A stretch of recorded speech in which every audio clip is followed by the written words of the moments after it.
নদিয়ায় ভয়াবহ দুর্ঘটনা। বাস এবং ডাম্পারের মুখোমুখি সংঘর্ষে গুরুতর আহত একাধিক বাস যাত্রী।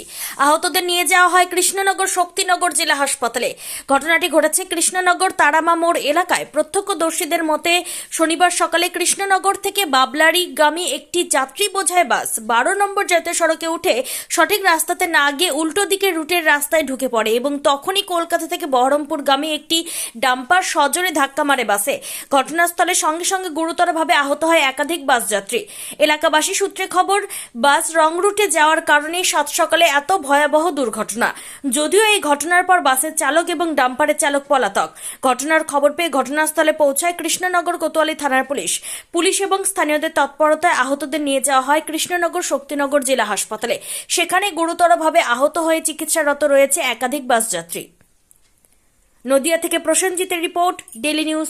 আপনার নাম? গণেশ সাহ। কি হয়েছিল ঘটনাটা এখানে? বাসটা ওই পাশ দিয়ে লং সাইড দিয়ে আসছিল, আচ্ছা, ডাম্পার ডামের সাইড দিয়ে আসছে। ডাম্পার বহুত জোরে ব্রেক মেরে বাজাতে কেউ পারলো না বাইরে। ও পুরো ডাম্পার যখন স্পট হয়ে গেল, ও তখন মাথাটা দিয়ে কাটিয়ে দিল। আচ্ছা, তখন আর ড্রাইভারের কিছু করার ছিল না ডাম্পারে। আচ্ছা, তখন ডাম্পারের সঙ্গে পেটে লেগে গেছে। আচ্ছা, কতজন ইনজোর হয়েছে? যতজন বাসে ছিল প্রত্যেকের ইনজয় হয়েছে।